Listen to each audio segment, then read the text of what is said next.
averiguar bien si vamos a trabajar digamos, en un sistema de aire, de combinación de aire con partículas que está menos digamos, de la velocidad crítica para fase diluida, ¿ya? Y estamos entrando a la fase densa, se produce esto. Está en ese rango, entre las dos. Porque fase densa no es que no produzca algo parecido, pero en la fase densa lo que produce son bloques, viajan bloques. ¿De acuerdo? Y ya el problema del shocking es menor. El shocking se produce básicamente en fase diluida. Bien, conversamos de este tema también, la tabla de Gerhardt, ¿ya? Y vemos que algunas características que se daban en el tema. Bueno, también entramos a la velocidad crítica, ahora sí es totalmente fase diluida, que es el tema que nosotros vamos a tratar aquí. Fase densa es un poquito más complejo el tema, yo diría que es más experimental, pero bueno. En la fase diluida tenemos la velocidad crítica, ahí tenemos una fórmula que relaciona el peso específico del material, la viscosidad del aire y la dimensión de intersticios de partículas. Después dijimos que la velocidad crítica normalmente debe ser 1.5 veces multiplicado por ella para dar una velocidad de transporte, no es una velocidad teórica. Disculpen, pero desafortunadamente como la información viene de varios textos, BT, como lo hemos visto anteriormente, era la velocidad teórica, y aquí estoy hablándole de la velocidad de transporte con el mismo VSUT. No se confunda, lea un poquito el texto, se da cuenta que en realidad se trata de velocidades distintas. Muy bien, ¿qué más? Teníamos una malla de este tipo, que más o menos es lo que vamos, o sea, información que requerimos. Cuando esta información no es completa, hay que obtenerla. Lo importante. Y no es muy difícil, ¿ah? En realidad, estas velocidades y esto de acá es ensayo de laboratorio. Y cuando no hay ensayo, son pruebas en vacío que hace usted para ver qué tal funciona. Desafortunadamente tendría que tener, por ejemplo, una red de tubería, practicar más o menos un nivel de presión, calcular su velocidad o estimar la velocidad por diferencia de presión y ver qué tal funcionan ciertas proporciones y también ciertas velocidades.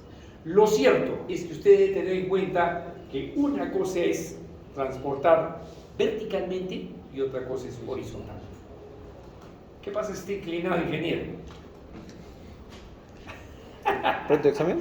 No, de repente se le ocurre hacer una, ¿cómo se llama? Una interpolación de 0 a 90 grados, ¿no? Depende de la inclinación. Sí podría ser de repente, no le digo que no, pero yo personalmente, por una cuestión de experiencia, si yo tengo una inclinación media vertical, trabajo yo con vertical. Si yo tengo una inclinación más tendida a la horizontal, trabajo puramente horizontal. No me hago problemas. Porque ¿qué pasa? Lo más probable es que tenga problemas de pérdida. Y se comporte como un horizontal puro. Cuando es horizontal, la pérdida. Así es. Así que mejor no se arriesgue, mantenga un nivel más alto, que lo más probable es que las tuberías que tenga usted, inclusive, se llenen de cobertura y pierda usted ciertas capacidades. Eso va a suceder casi inexorablemente. Más o menos en qué grado podemos considerar de que sea horizontal. Yo tengo siempre mi regla más o menos 10. De 0, 10 grados, de 90, 10 grados para acá. Estoy acá a la mitad. Eso solamente sucede en los problemas que le envía el ingeniero Castro. Nada más. Sí. Para que usted decida qué miércoles hace. Así es, ¿ya? Algo se le ocurrirá. Cualquier cosa que se le ocurra y me lo explica de una manera coherente, bien. Así es. ¿No? Pero, ingeniero, por ejemplo, No, asumo que. Pero ¿por qué asumes eso, pues? ¿Qué has entendido, no? Le pone un comentario ahí, cortito, ¿no? Debido a que no está ni siquiera un rango marcadamente vertical ni horizontal y tengo un punto intermedio, voy a interpolar a la mitad. Se acabó. No, por razones de seguridad y viendo que el proyecto, la mayor de las partes, porque pasa una parte así y otra parte horizontal. Tengo horizontal, tengo fuerte cantidad de horizontal, lo tomo todo como horizontal y se acabó. Ya me olvido de la parte así. Ah, ya, o sea, ¿Te das cuenta? Es cuestión de criterios. si mi continuación es horizontal, entonces todo. Lógico. O sea, lo que pasa es que a veces tú dices, mi rango de velocidad en ese sector es distinto. Voy a tener que considerar dos velocidades distintas. ¿Qué pasa? Que tu proyecto arranca y tienes así y luego así. Ya. Entonces, ¿qué agarro? Pues acá que no va a hacer bolas. No me interesa, hombre, no es horizontal. Claro, porque el problema lo tengo acá. Esta es una parte del trayecto, no importa que esté inclinado. El horizontal todavía va a ser pero mayor. voy a utilizar menos presión. ¡Qué bueno por ti! Pero mi problema sigue siendo este. Sí. Y voy a asumir que casi todo el sistema es horizontal, teniendo en cuenta que tengo un delta de H, que igualito voy a tener que considerar como tercio. Pues, ingeniero, si no estoy mal, usted dijo que cuando es horizontal es más peligroso porque el material se puede asentar. Ya... Correcto, eso es lo que pasa. Toda la teoría que hemos conversado es justo para evitar ese problema. Entonces, considerarlo horizontal todo, para mí Es lo lógico que hagas, así es. Ahora, en una planta es difícil que encuentres esto, lo más probable es que encuentres, subes y después comienzas a restar así en los techos. ¿Cuándo has encontrado un tubo de gas, o sea, de transporte, por debajo? Eso no tiene sentido porque está desprotegido. Normalmente están arriba. ¿Se dan cuenta? Le ponen una canaleta o lo cuelgan y las tuberías están arriba, en el aire. Y es lógico, o sea, ¿qué va a suceder? Que el del sistema de succión o de transporte, lo primero que va a hacer es subir a la línea y de ahí se va donde tú quieras. Entonces, básicamente esta subida es lo único que tienes de altura en ese momento y lo demás puramente horizontal. ¿Me voy a preocupar por esta altura? Todo el resto es horizontal, yo tomo todito como horizontal. No me hago problemas. ¿De acuerdo? Encontrar una línea así con inclinación poco común, quizás no le digo que no suceda, porque a veces se da la necesidad por el hecho de que tú tienes que sortear un equipo, una instalación. Eso me ha pasado también hasta en tuberías, o sea, he hecho trabajos en Sauder y me acuerdo que la clásica que yo tenía es que me pedía prestados, por ejemplo, los planos de una compañía que lo había hecho anteriormente, mirábamos todo con los ingenieros, pucha, ya, vamos a traer la ruta por acá, un agua que queríamos recuperar, un proyecto de piping, que es un buen negocio también. ¿Eh? Sí. Piping, si usted se especializa en piping, lo llaman en cualquier entidad minera, no existe mina que no utilice tuberías de ida y de retorno, de agua, de lodos, de todo, así es. ¿Ya? Es un negociazo. Bueno, ya, regresamos. Lo ves en los planos, ya, esta es la ruta, vamos con los planos al campo. Puchi, te encuentras con una viga de donde tenía que ir tu tubería, o una viga así, cruzada. Y todo una explanada que no había nada, decía. Y aquí, no, es que hubo otro proyecto, que aquí colocamos una tolva y esta alimentaba el sector. Carajo, y no está en los planos, ¿y por qué no está? Pucha, que al final, moraleja, llamo por teléfono al equipa, converso con un topógrafo de que venga a trabajar conmigo, a levantar de nuevo todos los planos del sector. O sea que ya estoy cansado de estar revisando planos, pierdo el tiempo. El topógrafo agarraba, me medía dónde están las columnas, veía las características de la columna, inmediatamente entraba al AutoCAD, ¿cómo se llama? ¿Cómo se llama? Algo así como el robot. ¿El SAP? No. ¿El tecla?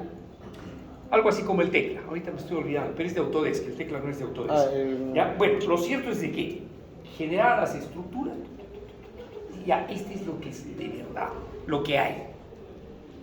Ahora sí, ya le creo porque yo he trabajado con este pata tomó las medidas de dónde está toda la cosa. Recién voy a hacer la tubería como debería ir, dónde tiene que ir. No, sucede eventualmente. Muy bien, hemos visto que ciertas características también permiten ciertas cualidades, por ejemplo, casi en general yo puedo tener, dependiendo del volumen, jalar cualquier tipo de material, pero estos son los más tendientes, en finos, baja presión, también en circuitos cerrados, especialmente los muy finos, para que no se escapen, pueden ser extremadamente peligrosos. Muy bien. y aquí tenemos otras más características para ver los X son los permisibles, ¿ya? Muy bien, ¿qué más? Por ejemplo, esto es tóxico, evidentemente que voy a tener en circuito cerrado. Si será loco, vas a abrir. Si el gas es tóxico. Muy bien. Energía necesaria para vencer la resistencia. En realidad, todo lo que nosotros vamos a calcular, si bien es cierto lo vamos a calcular por diferencia de presiones en pérdida, en el fondo se trata de energía. O sea que, ¿a qué es igual la energía desde la presión? ¿Qué tendría que multiplicar? La energía de distribución.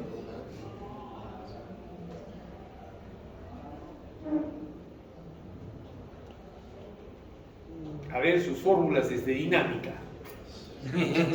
Sí, pues. ¿A qué es igual el trabajo y la energía?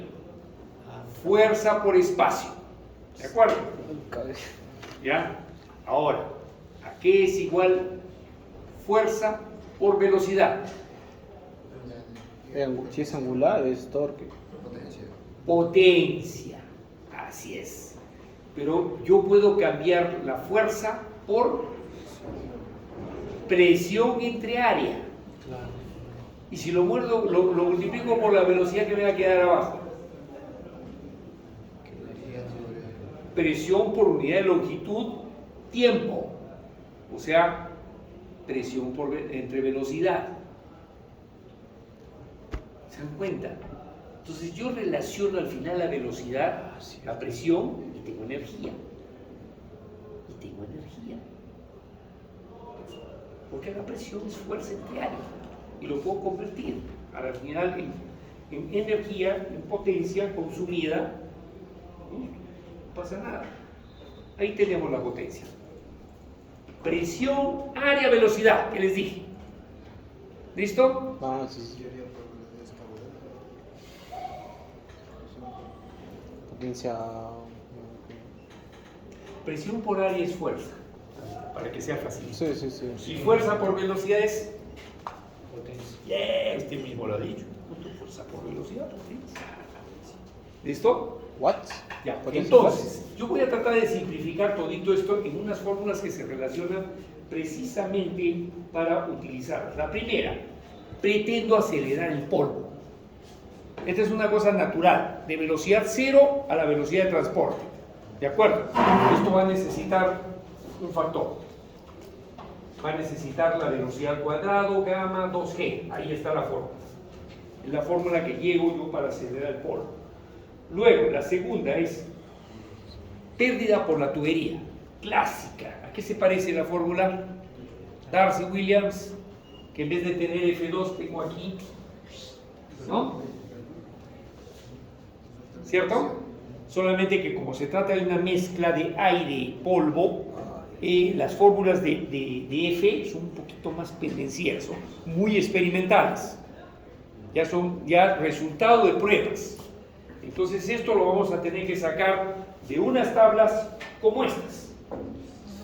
Se ve feo, no se preocupe, la que yo le voy a entregar se ve súper nítida. ¿Ya? Ahorita no ve usted nada, que voy a sacar de acá, no, está tranquilísimo. Sereno, moreno. Pero esta es la mayor pérdida, ¿no? Porque respecto del accesorio, Lógico, el de tubería es menor. Las otras pérdidas, que si bien es cierto pueden ser menores, ¿de acuerdo? Pero no dejan de contar. Porque, ¿qué pasa? Eventualmente tú tienes varios puntos en un sistema, varios puntos de entrada. Puedes mezclar una, mezclar dos. Entonces puede haber algunas condiciones que puedan alterar un poquito el sistema. Pero bueno, esta también es una tabla o un gráfico tendiente. ¿Por qué? Este gráfico es producto de este envase. Fíjense el rango donde se trabaja la mayoría de materiales que son transportados por sistemas neumáticos, así. Están por acá así. ¿Y dónde están la mayoría? La mayoría está en esta franja. Casi todos. ¿De acuerdo? Entonces, ¿qué he hecho en la siguiente tabla? Decir que aquí, cuando usted desconoce el material, está acá. Lo más probable es que esté acá. Si su material tiende a ser como la arena, está por acá. Si su material tiende a ser como el grano fino, está. Creo que es al revés, perdón. Arena, grano fino. Nada más. Pero desconoce usted el material, un polvo más o menos de molienda fina, por ahí, acá. Manténgalo acá, en esta zona. Soy medio conservador. Le pongo un F un poquito alto. No, confío en que mi material no va a tener dificultades. Le bajo un poquito. ¿Ya? Claro, gasto menos presión. ¿Me entiende? Pero ¿no sería mejor hacer un intermedio para evitar? Es que hacer más es esto. Ajá. El chiste es de que tú hagas lo máximo con lo, Este es el problema. con lo menor. Yo puedo utilizar el cambio. No, Pero te hace mucho más ¿De caro. dónde va a salir? ¿Quién te va a sistema? contratar? O sea, yo digo, ¿cuánto voy a demandar? Pues, son 600 kilowatts, amigos. Voy a necesitar un transformador, no sé, ¿dónde voy a soportar semejante entrada de gas? No. O sea, el tema también es tratar de aproximar lo más posible a la realidad. Y esto, claro, acá está diciendo el ingeniero, y todo lo que vemos aquí lo encierro en una tablita. Es cierto, no sería darlo. Aquí de repente usted va a tener que buscar un poco más de bibliografía para enterarse de velocidades críticas típicas y ver un poquito por dónde va el tema, porque esto está relacionado con la velocidad de acarreo. Llámese la velocidad de acarreo o la velocidad de transporte. ¿Te das cuenta? Más o menos por acá va, y tú puedes decir por dónde, si yo tengo determinada pérdida, qué velocidad más o menos estoy imaginándome tener.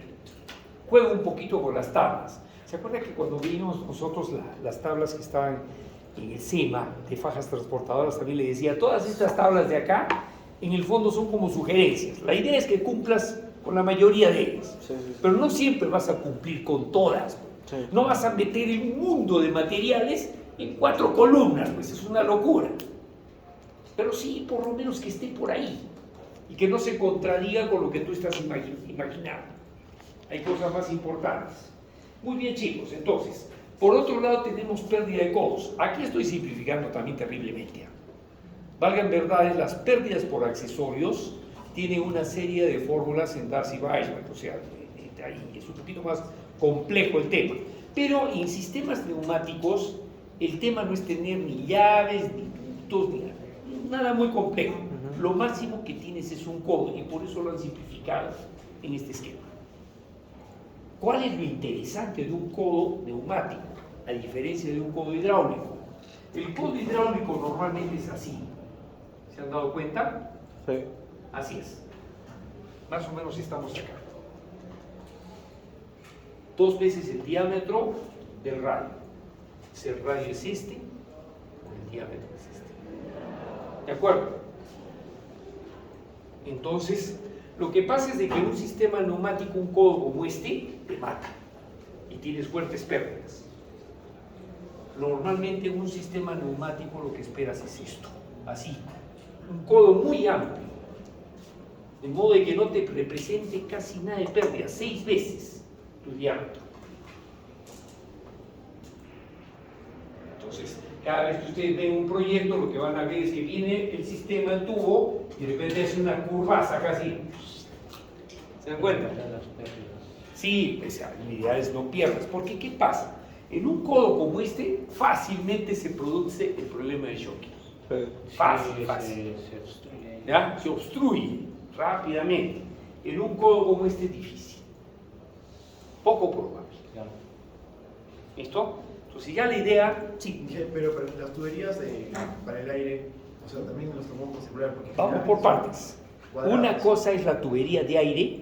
Por ejemplo, yo lleno las tuberías de mi compresor y que me lo llevo, digamos, para las líneas de cargado de gas, todo esto, lo que tú quieras. Ese es aire puro. Ese no tiene problemas de shocking de nada. Pues no transporta nada. Y otra cosa son las tuberías de transporte. Ahí sí me estoy metiendo en problemas. Hay material porque es un buen. Porque tengo material metido en medio del aire. Sí. Y ese es el que se frega ahí. Lo que es más, en un tubo como este, la posibilidad de fricción, dependiendo del material que tienes, es bien grave. Porque cuando tú le metes un codo de esta naturaleza a tus líneas de arenado, el codo termina, en cuestión de unos días se ya muere. se está botando la arena por ahí. Ya se la comió. Claro. Se lo comió, ¿ah? Por abrasión. Por abrasión, se lo comió. Y normalmente en abrasión se han dado cuenta cómo son las... No hay mucho tuberías. Normalmente son rectas los tubos. Cuando quieren hacer un codo, ¿qué es? Cuadrado. ¿De qué material?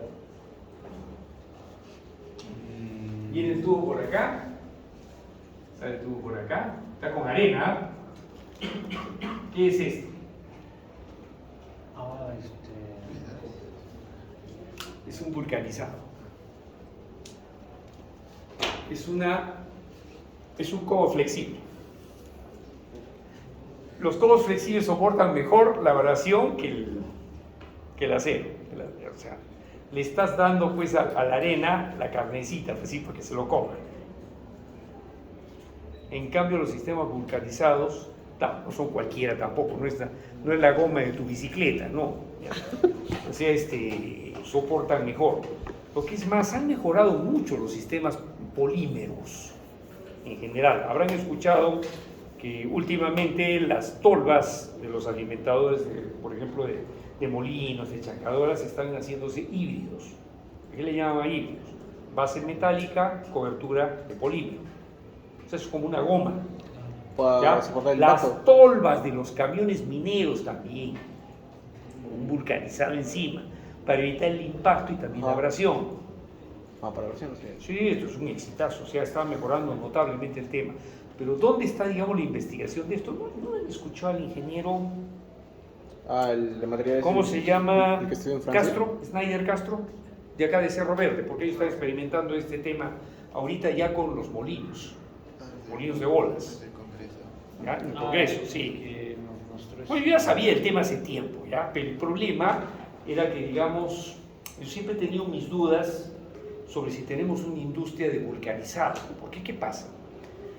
A la larga, un liner, ¿saben qué es un liner? Una placa, así grandota. Un liner de un molino es una placa de este vuelo, más o menos con grosor así, que tiene, o sea, como corrugado, pesará pues 70 kilos. ¿Quién va a levantar eso? Entonces, normalmente eso tiene que reemplazarse con brazos, se ayudan con brazos, plumas, maniobras muy peligrosas, en realidad, porque algo falla, te puede fracturar terriblemente algo o matarte. ¿Ya? 2. Se redujo un poco el sistema, ahorras un poco de peso, pero pones una cobertura encima de un tipo de vulcanizado que soporta esto. Es un polímero. O sea, originalmente, digamos, la placa era así, del liner. Esta sección cambia a esta forma. Más delgada, más ligera, pero cuando tú lo ves por afuera, todito está cubierto con el polímero. O sea, la sección que ves de aquí es igualita a esta, pero este es un polímero. Y esto se gasta. Y yo decía, para que esto sea rentable en economía circular, esto tiene que ser posible de ser vulcanizado de nuevo, porque esto sigue siendo. Pero me decía el ingeniero, pero esta parte de acá no es tan costosa. Es curioso, el liner por sí mismo no es tan costoso. Porque, ¿qué pasa? Aquí sí yo utilizo un material con mucho manganeso y molibdeno. Cromo, permeabilidad básica. Es pesado. Sí. Esta aleación es de alta resistencia a la abrasión. Acá ya no utilizo tanto aleación, sino un aleante de un material que soporte el impacto. Reduzco el manganeso, mejoro de, digamos, condiciones como el níquel, como otras aleantes, y lo hago esto un poquito más, como que soporte el impacto. Robusto. Robusto. No, flexible. Ah, ¿Te das cuenta? Entonces el que soporte el impacto es el polímero. el impacto y la Claro. abrasión. Exacto. Entonces digo, yo decía, acá tengo un material, pero lo ideal sería que cubra esto. ¿Qué hago con todo esto después? Porque esto se desgasta. Sería hacer ese cambio, lo que se desgasta vulgar. Por eso mismo, todo es cuestión de costos. A la larga todo es cuestión de costos. ¿Ah? ¿Cuánto me sale esto? ¿Cuánto me sale el otro? Solamente que nosotros, ninguna compañía te mide costos por impacto medioambiental. Llegan solamente a los costos de operación. ¿Sí o no? Sí. Hasta ahí llegan básicamente. ¿Por qué? Porque el impacto medioambiental, es decir, mi huella de carbono en esto, ¿qué me interesa? Huella de carbono. Por lo pronto, yo necesito cambiar esto y si no voy a estar, o sea, a mí me cuesta más vulcanizarlo que comprar unos nuevos. Pero ¿qué pasa? Que yo vulcanizo y tengo un costo menor, me cuesta mucho más vulcanizarlo de repente al revés y, ¿cómo se llama? Tendría menor efecto sobre el medio ambiente, pero me está costando más a mí. Claro, es mejor para el medio ambiente. ¿Por qué? Porque no vuelvo a fabricar esto en un horno. Ya la base está hecha, no lo pierdo. En cambio, en este que se fue, ya se perdió. Este regresa al horno, ¿me entiende? Sí. Se desgasta todito así, y regresa al horno. En Sider, antiguamente, los hornos eléctricos todavía funcionan, por si acaso. Tenían separadas cuchillas, uñas, todas gastadas, por cierto. Que se llama... ¡Ay, caraca, la memoria más floja! Zapatas. ¿Saben qué son las zapatas? Sí, ese es donde va a ir la columna de acero. Zapatas de la carrilería de un... ¿Qué son las zapatas? Eso lo conozco por los ¿cómo se llama? Mecatrónico le falta un poco más de mecánico. ¿Cómo se llama el de costos? Es algo... ¿Han visto esto en los tractores? Claro, exacto, en la oruga, pero la oruga es esto de acá, el conjunto completo. Cada uno de estos es una zapata. Nosotros estamos más que todo al de... Claro, pues, estoy hablando de maquinaria, pues, Sí, estoy sí. hablando de obras civiles. ¿Ya? Estas son las zapatas. Se desgastan y normalmente las arrinconan, porque normalmente ¿qué hacen con la zapata? Bueno, ya las grandes compañías no hacen esto, ¿no? Aunque últimamente sí lo están haciendo, porque ya han visto que el costo funciona. Rellenar todito. Pero como estas zapatas son de fundición, de metales aliados especiales, la rellenada puede cambiar la estructura, es un poco peligroso, porque agarra y se fragiliza, y después te fregas, porque a la primera que entra a trabajar, en vez de que siquiera se desgaste, se quiebra. Sí. Sale el doble. Se fregó. Por eso es que es una maniobra muy peligrosa. Por todo esto le cuento porque...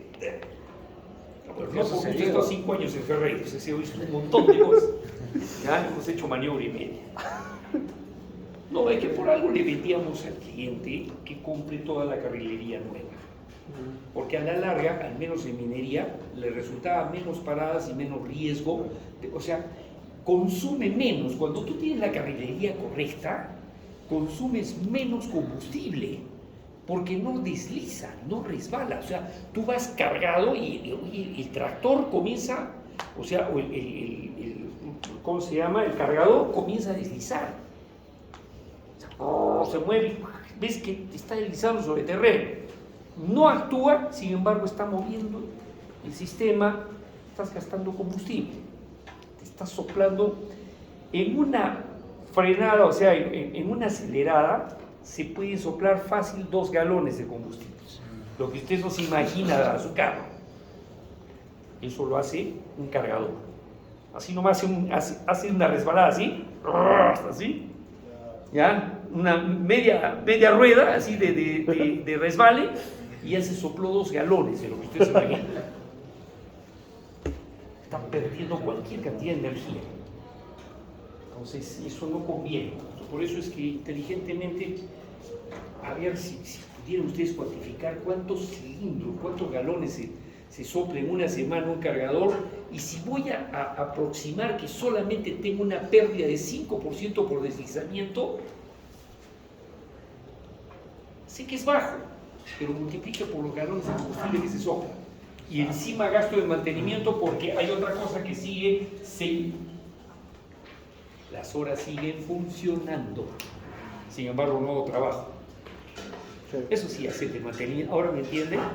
¿Dónde está la gestión del de mantenimiento? ¿Ya? No es que usted agarre un manual y vamos a reparar, yo mismo soy, porque yo soy muy mecánico, yo soy un tigre. Necesito al final ver qué es lo que me interesa acá. El tiempo que demanda, cómo está mi gente, hace bien el trabajo, confiabilidad. Está fuerte. ¿Ya? Bueno, che, seguimos. No sé, me gusta hablar eventualmente. Dime. ¿Para qué se usan los liners? ¿Para qué se utilizan los? Liners. Son los forros de las... originalmente son de los molinos.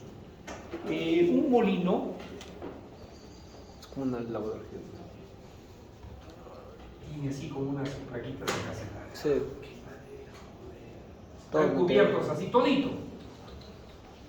Y las bolas acá y el material, Es lo todos que, se chancan contra eso. es lo que viene de la segunda Pero no chancadora. solamente se tiene liners acá, en realidad liners se tiene una traducción española de chaqueta.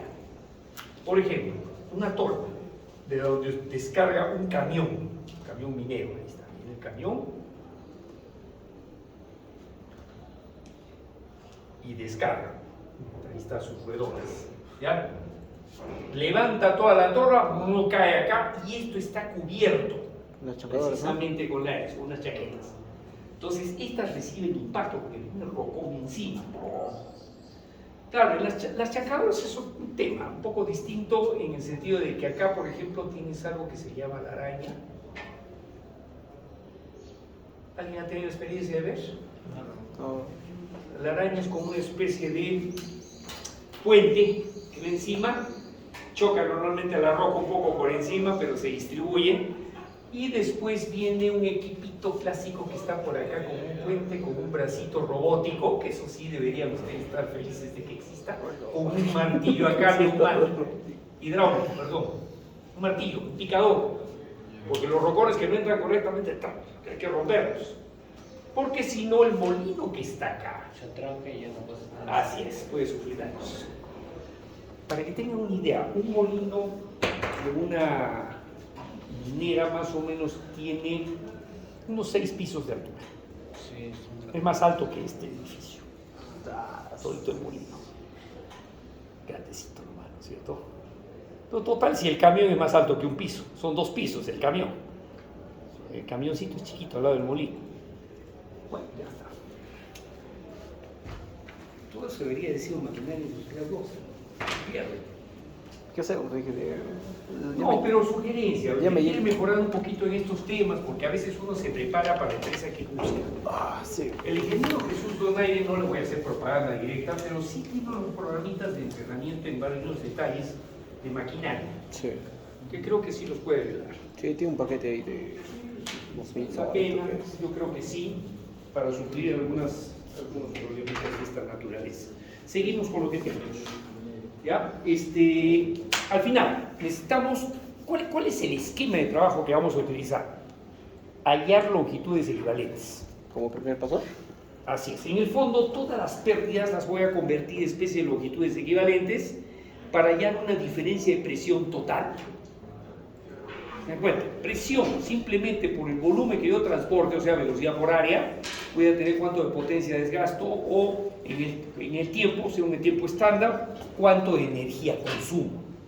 ¿De acuerdo? Entonces, lo que voy a tratar de buscar son equivalencias en función de longitud y voy a sumar total todas las pérdidas, convertirlas en algo parecido a lo que vamos a ver. Pero antes de que me olvide, miren, está la última pérdida, que si bien es cierto, para este nivel de máquina no es tan importante, pero sí lo es, por ejemplo, para una faja. ¿Por qué? Porque las diferencias de altura que genera la faja son bastante fuertes. Si se han dado cuenta que en el ejemplo veíamos que era casi la mitad de toda la energía de lo que gastaba en transportar el material, solamente era por diferencia de altura, era fuerte. Sí.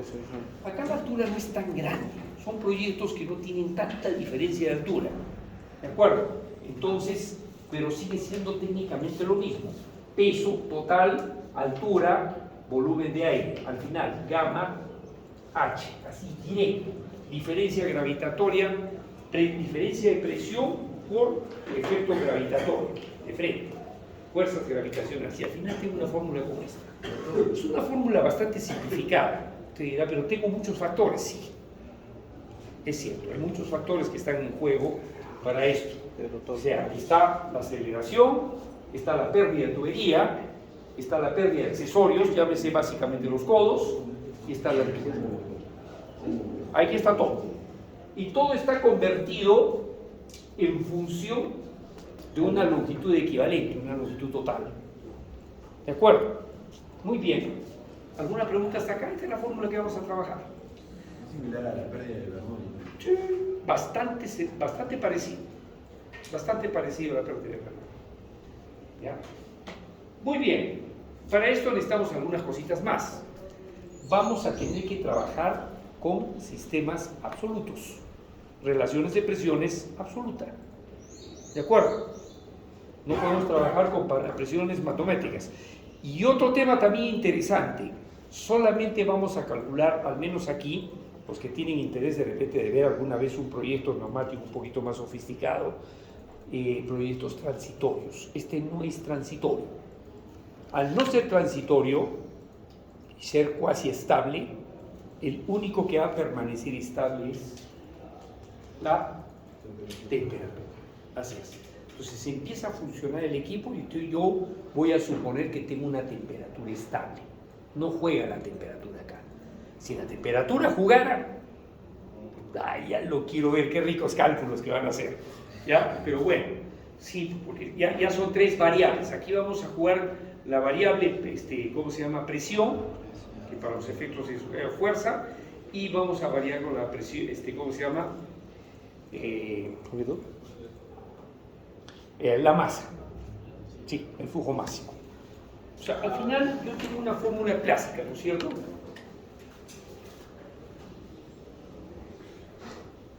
¿Se acuerdan de esto de los gases? Termodinámica. PBMRT. Ya. Si este lo tomo como constante, ¿quiénes me quedan como variables? Nada más. Y estos dos son constantes, pues. Sí, es capaz de preguntar. Mejor yo me adelanto para que no haga roche. Muy bien, tenemos entonces estas condiciones de presión media. ¿Ya? Presión media es presión 1 más presión 2 sobre 2. Esto no importa si es absoluto o si es relativo. Siempre la presión media va a ser la misma. Después, caudal. El diámetro en función del caudal. Te dirá, pero esto varía. Sí, es cierto, varía. No te digo que no, sí. ¿De acuerdo? Porque si yo varía el área o varía la velocidad, va a variar también la relación de caudal. ¿No? Entonces, pero la fórmula sigue siendo funcional en el instante que tú lo miras. Entonces, lo que voy a tener en realidad es tratar de sumar potencias al final. Y las potencias van a venir de una parte que es esta, que es precisamente lo que pretendemos calcular, que es la pérdida por transporte. Va a haber una potencia por alimentación, que no siempre se da. Usted habla de la potencia admisible que es sí, respecto del compresor. Claro. Lo que pasa es que la alimentación demanda un gasto. Cuando la alimentación es en línea, producto de un Venturi, aquí tienes un gasto. Pero ¿qué pasa si yo alimento con una válvula rotatoria? Esa necesita otra potencia, no entra acá, porque es otra línea de potencia. ¿Me entienden? O sea, yo tengo la tubería de transporte así y acá le pongo la válvula rotatoria. Entonces, este tiene su propio motor. No tiene nada que ver para meter aquí el material. No gasta, simplemente lo mete. ¿Ya? En cambio, si voy a hacer esto en la tubería y aquí le meto el tubo de alimentación, este es distinto, este sí gasta. Como un accesorio, aquí tengo una diferencia. Porque aquí estoy acelerando la velocidad y estoy metiendo encima material, o sea, tengo una pérdida.